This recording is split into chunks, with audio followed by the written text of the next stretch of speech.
आईकडून मी महाराज म्हणजे लहानपणीच्या ऐकल्या गोष्टी. आई जेव्हा आजारी होती ना शेवटच्या काळात, त्यावेळेला महाराजांच्या विषयी सांगायची. महाराजांना मंदिरात घेऊन जायचे आई. तर त्यावेळेला हात जोडल्यानंतर महाराजांना म्हणायला लावायचे, भगवंता मला चांगली बुद्धी दे, असं म्हणायला लावायची महाराजांना आई. महाराज तसे म्हणायचे. आणि महाराज ज्यावेळेला इस्कॉनमध्ये गेले ना, मग ती काय आईला पटलं नाही ते गोष्ट सुरुवातीला. मग आई म्हणायची, तुला मंदिरात मी नेत होती, चांगली बुद्धी दी, तुला असली बुद्धी दिली. म्हणजे आईला ती माहीत नाही, म्हणजे इस्कॉनमध्ये जॉईन होणं किंवा ही ते सुरुवातीला ते पटलं नाही अशा गोष्टी. हे एक सांगितलं. आणि परत एक वेळ काय झालं, सीतामाता जी आहे ना, तिला ताप आला एक दिवशी.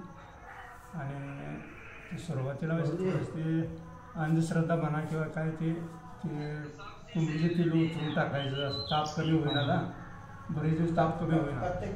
कुणी तर तेवढे सांगितलं ते पिल्लू एक कोंबडीचं उचलून असं ते टाका बाहेर, गावाच्या बाहेर. मग तसं ते केलं सीतामाताच्या हे करून. आणि महाराज लहान होते, हात धरून गेले, आईबरोबरच गेले असं इकडल्या साईडला गावाच्या बाहेर. आणि ते पिल्लू सोडलं परत द्यायला. आईला ते बघितलं ना महाराजांनी, ते पिल्लू कुठून न्यायची म्हणजे उत्सुकता होती, कुठून न्यायला लागली काय. आणि ते सोडल्यानंतर आई माघारी सोडली. महाराज म्हणजे पिल्लू इथे का सोडलीस? तर ती म्हणली काय भुताला सोडल्यास काय? तर म्हणली नाही. ती म्हणली तिची आई वाट बघत असतील. आई तिची ना कोंबडी, पहिली कोंबडी पळायची आणि पिल्ला असायची 10-12. मग महाराज म्हणले तिची आई ती वाट बघेल केली, पिल्लू इथे का सोडलीस? असं थोडंसं मी लहान होतं. ती आईने दुर्लक्ष केलं ना, तशीच चालत गेला. महाराज तिथं थांबलेलं रडायला लागले. मग ती काय म्हणजे आईला काय सुचलं, आता ही जर काय रडायला थांबाना ते घरात तरी यायचं कसं. मग ते शेवटी पिल्लू घ्यायला लावलं, पिल्लू घेऊन आली. ही गोष्ट म्हणजे महाराजांच्या लहानपणीची सांगितली. आणि बऱ्याच गोष्टी म्हणजे आई म्हणायची की ज्यावेळेला मी एखादं काम सांगायची रघुनाथ नाव होतं, त्यावेळेला कधी नाही म्हणायचं नाही. म्हणजे कधीच नाही असा शब्द, लगेच जाऊन ते काम करणार.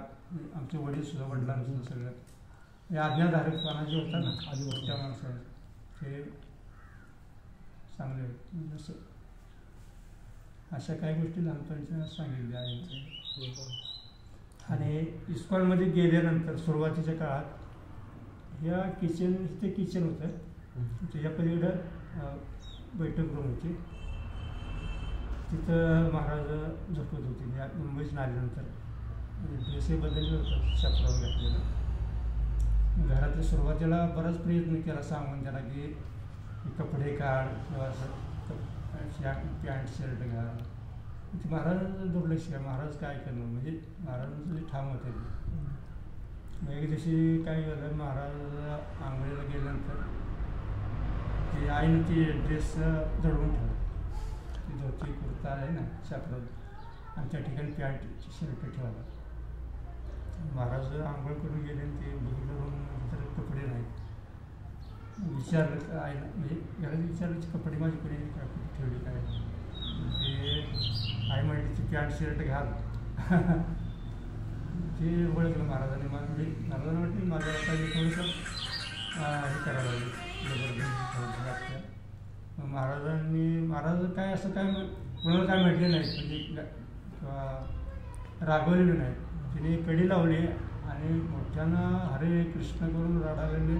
आणि ते असं लाकडी खांब होता असा, आणि लाकडी खांबावर असं डोकं एकदम असं झळकलं. आणि ते आवाज एकदम तर आमची बाहेरची लोकं होती ना, ते ऐकल्यावर मग ती आतनं खडी लावलेली. मग थोडंसं हे झालं, डिस्टर्ब झालं. सगळी म्हटली ती कडी ही करा, कडी काढ कपडे देतो. ती कडी काढली आणि कपडे दिली. परत काय महाराजांना ते म्हणजे विषयच घेतला. घरातले म्हणले आता काय त्या दिवशी बोलायचं नाही काय असं असा एक विषय झाला. आणि सुरुवातीला जरा आप्पाने थोरली वारली की नाही, ते शोधा येते मुंबईमध्ये. संपलं सुट्टीला उन्हाळी सुट्टी आणि सगळे कामगार ते गिरणी कामगार होते आमच्या जवळचे ते आले त्यांनी सांगितलं की रघुनाथ गावी गेला आहे या आप्पाने थोडा फोनचं येईल नव्हतं मग ती गावी गेल्या नाही गावात बी आले नाहीत मग थोडं हे झालं ना गावात बी नाही मुंबईमध्ये बी नाही पुण्यावर नाही म्हटलं परत मुंबईला गेले भाऊ आमचे दुसरे आमचे सोडत भाऊ मुंबईला ते शिक्षक होते त्यांच्याबरोबर गेले तिथं काही शोधाशोध चालू झाली बरीच ते इस्कॉनच्या त्या सुरुवातीला जुहूला जी छोटी होतं ना छोटी जागा छोटी टेम्पल होतं मग त्या ठिकाणी गेले मी त्याचं थोडंसं ती हिस्ट्री तुम्ही ते महाराजांचं वाचलं का तुम्ही? हां चरित्र वाचलं. हां लोकनाथ आमचे जीवन त्यामध्ये आहे सगळे थोडले भावांनी लिहिले सगळे तुले तिथं इथं ज्यावेळेला आणलं ना आरोड्यामध्ये इथं बराच गावामध्ये प्रचार झाला की रघुनाथ गेला म्हणजे कुठं सापडलं नाही असं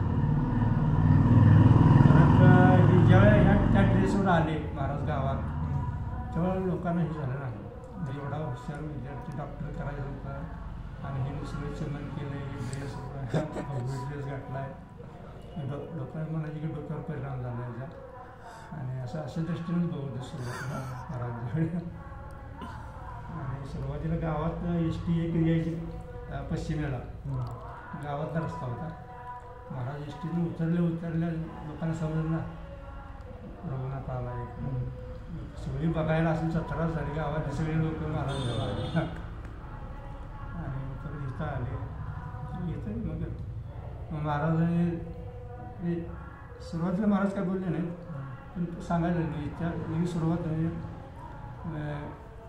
मनुष्याचा उद्देश काय जीवनाचा उद्देश भगवंताला प्राप्त करणं उद्देश आहे नुसता प्रपंच करायचा नाही नुसतं असं काही नाही अशा गोष्टी करायला सांगायला नाही काही दिवस सुरुवातीला थोडंसं होतं परत थोडं हे झालं परिवर्तन घरातल्यांचं हे झालं परत 2 नंबर ते 72ला आलं ते सुरुवातीला इथं त्याच्यानंतर 74ला आणि एक भक्त घेऊन आले महाराज फॉरेनचे होते त्यावेळेला पहिला 1974ला इथं मराठी शाळेसमोर हरेकृष्ण उत्सव साजरा केला खीर वगैरे बनवून सगळ्या गावातील लोक म्हणजे हरेकृष्ण भजन कीर्तन दोघंच होते सुरुवातीला परत 74पासून रेग्युलर चालू झालं मी आता जवळजवळ 51 वर्ष झाली प्रत्येक वर्षी हरेकृष्ण उत्सव साजरा होतो